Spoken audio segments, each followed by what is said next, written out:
8 bullets akarohwa nepfuti ari kubasa ipfuti iyo yakarova iyi.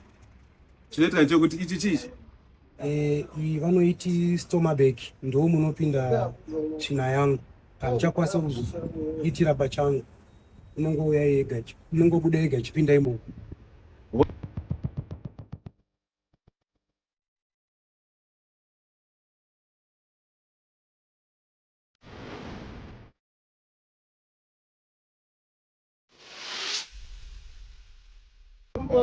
enda nembira titika sekumusha podcast show zvamunongoziva tinofambira zvekumusha uye nekuona kuti hama dzedu dzogara sei, mararamiro avo neupenyu hwavo. Vamwe vanongoona fanike tinonge chingoita zvimwe zvaizvikaita sei, but tinotofambira vanhu vakawanda chida kunzwa kuti zvirikufamba varorarama sei semazimbabwe dzese. Nhasi unowo tiri kuBenoni. Benoni kune nyaya inosiwisa, kune nyaya inorwadza, kune nyaya inotsamwisa kana ukainzwa. Asi sevanhu vekumusha takamboedza kufamba tichida kuedza kumutsvaga mukomana uyu tikashaya paanenge adi chaipo anenge ari pasi. But kuzodzwa nevamwe kunzi ari pakati museme kunge tanzwa kuti patori neproblem yaari kuita nemalembero dzake neupenyu hwake hwakurarama nawo. Ndosaka tati nhasi tiri kuBenoni kuno kuti muone. Regai azviintroduce. Zviri seko padimbo zvinofamba. Udzai vateereri tikutaurana nezvo. Sitondoitwa Tinashe Matendeutse. Tinashe Matendeutse. Tell us, chakaitika. Once more. Ndakasanganawo neproblem. Ndaita zvekuchengesa, ndichifamba ndichitengesa. Saka ndakasangana neproblem. Ndakutengesa ndakuenda kudhaya. Ndakazongona vakomana vasvika kwandiri vaipata ndakuzachicha. Saka zvandakakuita ndikuchipatara ndakagara dzinenge 24 months kuchipatara. Ndagara 2 years 4 months. Ndakabuda ndakaenda panze semunhu anga achirwara zvakafambi. Ndakambozamawo kufamba nitsvaga rei but handina. Alright, tiri papo. Wati wakarohwa 8 bullets. Ndakarohwa 8 bullets. 8 bullets. Ungatiratidza? Tony, ita songorosimuka. Okay, muri kuona ruzhinji rweZimbabwe panapa. Mukomana akarohwa 8 bullets, akarohwa nepfuti ari kubasa. Ipfuti iyo yakarova iyi. Chinoita ndechekuti ichi chichi vanoiti stomach ndo munopinda tsvina yangu, hamuchakwanisa kuzoitira pachangu, inongobuda yega ichipinda imomo. ndoitori toilet iyi? Ndo yato toilet yangu. Uringotsinzwira mega ruzhinji rweZimbabwe zviri kuitika panapa. Garapo pasi. Zviri kuitika panapa. Mukomana watonza Tinashe Matendeutse. Tinashe Matendeutse. Ihama yedu muZimbabwe akafurwa nepfuti ari muno muJoburg ari kubasa. Ari kuchemera kwamuri ruzhinji rweZimbabwe kuti aite sei tibasa tinzwe nyaya yake tichienderera mberi kuti chii chiri kuitika uye kuti tobatsira sei kuti iye akwanise kurapwa, akwanise kuwana zvese zvokuda kuti akwanise kuwana. So warohwa nepfuti ndokuendeswa kuchipatara. Handiti? Kuchipatara ndakaenda vakandibatsira nguva yese yandakagara. Then ndabuda muchipatara ndikaendawo panze, vaindizivawo vaindibatsirawo vane mari Chipatara chipi? Ndakaenda kunonzi kuJohannesburg Hospital Charlotte Lokal. Makadzi zvese ndinazvo, mapepa ose kudhaya. Vakubatsira zvakanaka? Pafirst operation vakandibatsira zvakanaka, but pane zvavakasirira i2 mabullets vachiita vakwanise kuzviita izvozvo. Pane zvinodida panext operation vakazondipa appointment. Musi weappointment wakakwana ndikaenda ikoko vakanditi sezvo uri foreigner tinoda 120,000 kuti tikwanise kuita operation H2. 120,000 kuti tikwanise kuita operation. Saka problem yandinayo izvozvo ndine maappointment emacheckup, but I think ndakutokwanisa 4 months kuwana mari yekuti ndiende kucheckup. Handitomboziva mamiro azvakaita izvozvo. Saka problem yanayo ndeyekuti aya matubha andonoshandisa havandipe mahara kuchipatara, ndozvitengera ndega. Saka 1 year unoita 180 rands. Saka haripedze kana 3 days ndofanira kuti ndane rimwe. Saizvozvi izvi rakatogutika, kuna mari kuti mutenge rimwe, handikwanisi kushanda nepekugara chaizvo. I think maizvitaura kabisa. ya ndochimwe chipo choti abuditsirwa kuti zvepekugara nalandlord wake ndozvimwe zvaita kuti zouya panapa achinzi abuditsirwa landlord wake asisina pekugara izvezvi nekuti ari kuowa landlord wake dzinosvika I think 2 months achiowa landlord wake vatomutorera nefoni asisina kana pekuti anokwanisa kufonda. Saka iwewe tinasho uri kudei chaizvo chaizvo mhuri yeZimbabwe, tomboti pane munhu kuZimbabwe ariko ari kukuona, uri kunyanyodei chaizvo chaizvo? Inini chandaingokumbirisa hama dzangu ndechekuti anoda kubatsirawo anokwanisa kubatsirawo, asi kune vaye vasinga trust wakufunga kuti ndinoda mari, kana vachikwanisa vanogonditsvagira chipatara vondita sekundisa operation. Chandiri kuda inini hama dzangu kuti ndiswe ichi, mamwe maproblem andinawo haanawo basa ndakakwanisa kuiswa because imwe problem yangu ndeyekuti weight, handikwanisi kuita weight semunhu, ndobva weight semunhu kadzi. Weight yangu inobuda nekumashure, vaimbobuda netsvina. Saka weight yangu zvozvinopiwa nekuti sometimes inowanza kubuda iriwo kana zvakasimba schools. Saka chinoitika ndechekuti handikwanisi kucontrola weight nekuti pane pandakambosta tube yeweight vakaiisa. Saka izvozvi pese panoenda ngovarerwa ndikagara ndore kana mapurubhu atori, pese panoenda kayara azviite nditopepesa weight yangu inobuda tsvina.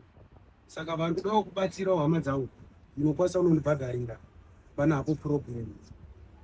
Sezvamuri kunzwa ruzhinji rweZimbabwe, mukomana ari kutaura yekuti izvoni chaasiri kuda iye haasi kuda mari keshi yekuti mumutambidze keshi, asi iye ari kuda help yekuti mukwanise kumuendesa kuchipatara. Kana paine ngave madhokta vanokwanisa kumuopareta, kana kuti pangave nevamwe vane mwoyo wowanzwa kuda kumubatsira, vanokwanisa kumubhadharira hospital oitwa operation yacho iri kudiwa iyoyo kuti akwanise kuzvibatsira. Because mukanzwa izvo zviri kutaura kwaari kuita kuti haasi kukwanisa kana kuita weight, ari kuita weight nekumashure, ari kuita tsvina achishandisa tube, toilet yataura yatiratidza yakatakura, ane rimwe mamwe mabara achiri mukati anokwana 2 asati abva, ari kuda iwo kuti abviswe. Saka ndizvo zvaari kunyanya kukumbirisa stiriki kuti vamubatsire. Ndinzwa mukomana, ko une vehukamera hama dzako dzinowanika kuye kumusha unobva ku? Kumusha inini kwandava kutoti kumusha hakusi kumusha kweriso. Inini chokwadi chakanaka, baba vangu handitombovaziva, hama yangu akashata ndiri. Saka kwandototi kumusha kwani pasi hanzvadzi yamai. Saka kuna aikondibatsirawo vanga vamuko.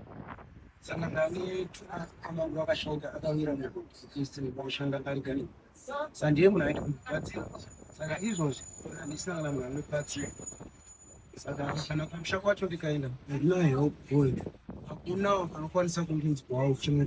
Asi unobva kupo kwasekuru wacho ndokutori kumusha kwako, unobva kupi kwacho kwasekuru?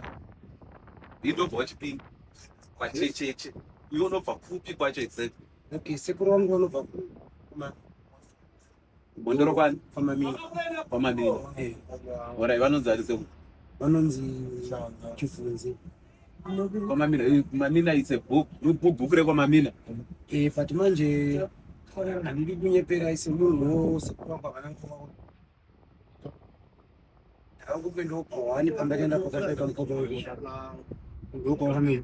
Saka handinyasoziva mazita vati kune vamwewo vanoda kuona imwe hama yangu iri padhuze.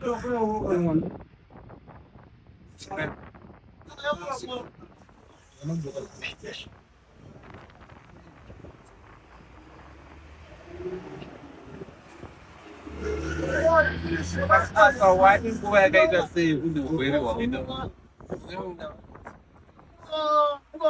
Wane 3 years. Saka pa3 years papo urarama nei? Like basa chechi unokwanisa kushandira uri wega, uchishandira uchiita zvinhu zvino? Kushanda hasanga kukwanisa kugeza chako kuita saka chinoitika saka inini changekwanisa kutsvagawo zvekutengesa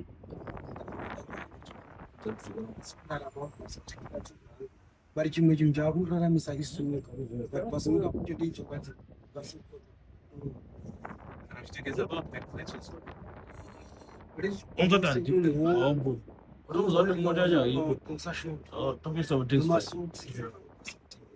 zvombo zvinodhura nekuti hana mari yakuti pasozvitengesa nevamwe vanondisiya unombomupawo mapoto vamwe vacho ndoatinashi ko mari mhanya kuti vamwe unotengera chakati ndovatengera ndodzoka kundipawo something. Alright. Ko pane rakambokupa idea yekuti maybe ukambodzokera kumusha kuZimbabwe unokwanisa kubatsirika government yeSAMU. Pane akakupaidza ero unozviona sei kudzokera kuZimbabwe government yedu kana kuenda kuembassy yedu chaiko chaiko muchitaura iri muno kuSouth Africa wakambozviita mitamo? Handisati, but pane vamwe vakakupa idea yekuti ndiende kuZimbabwe. Saka chiri kunetsa ndechekuti kuZimbabwe kutodawo kuenda because kunoko mamiriro aitawo zvinhu zvikuramba zvitawese zvisaiti kwamusamupasa. Zimbabwe ndinoda kuenda but problem ndeyekuti aya mabhegi aZimbabwe haaoneki ende ari kudhura. Saka ndo chinhu chinokanganisa. Pandakatomboenda kuZimbabwe parufu ramutomo wangu ndakaita 1 week ndiriko ndisina mabhegi ndakapedza ndakuisa maplastiki. Saka maplastiki akatonyorwa pamapepa angu ndikamashandisa maplastiki ndopedzera ndaane cancer. Alright, muri Zimbabwe sima kubvunza vananga ndichita pano yekumusha boss tichasangana vamwe vanoti pasagarugarireko South Africa arikuiteko ngadzoke kumba ite sei chekutanga nje kuti kumba kwacho kwekuti aende hana anti yakakura kumba kwasekura njanzi yamai anditi kechi2 condition yairi right now kuti akwanise kuenda akwanise kuzokwanisa kusustain kuti awane mari kuti akwanise kutenga dumbu rainaro irori rekuti akwanise kutenga. So muri Zimbabwe tinokumbira kana paine anoda kubatsira kana paine ari kunzwa mumwe kuti kwanza anokwanisa iye kungave kumupa basa rekuita kana kumudhera kana kuti vomubhadharira hospital okwanisa kuenda kundorapwa kuna tuta kundozivawo kuti akwanisa kurapwa. Zvinongobatsirika vanhu vese vanoda kubatsira vanhu vese vanoda kunzwa kubatsira mukoma tinashe munouya iko kumusha podcast show vachaisa nhamba vaisa nhamba iyoyo ndodza muchakondaktana naye obatsirana naye komana. Thank you so much baba nekupa mubaya yakutara. Mari inotora ndiita operation yakaguma pa 120,000 rand but chimwe chinhu chakanyanya kurwadza right now ndechekuti haasisina pekugara epiroda akuda kutomubvunza pamba pakuti akuowane kumba kwenyu kwacho munokwanisa kubhadhara mari inende yamunobhadhara inofa ndaigarawo kwakakareka pasima ndinobhadhara 800. Munobhadhara 800 achitaura iwoyo akazara pa 2 months afuera kuwa 126. Saka ndiziva kuti kana iyoyo kutendeswa ramangwana mwedzi uno ndichaimona kutotuzviya. mazvinzwa kai zvinhu zvinji veZimbabwe ndo kufamba kwataita panapa kuchakubhinori kwatasangana nemukoma vanokoma tinashe vanove vakasangana nedambudziko rekunge vabatwa nematsotsi vakafurwa nefuti zvaita kuti vasakane neurwere hwavagara nawo operation. Tinotenda pane vachabatsira. Sign out.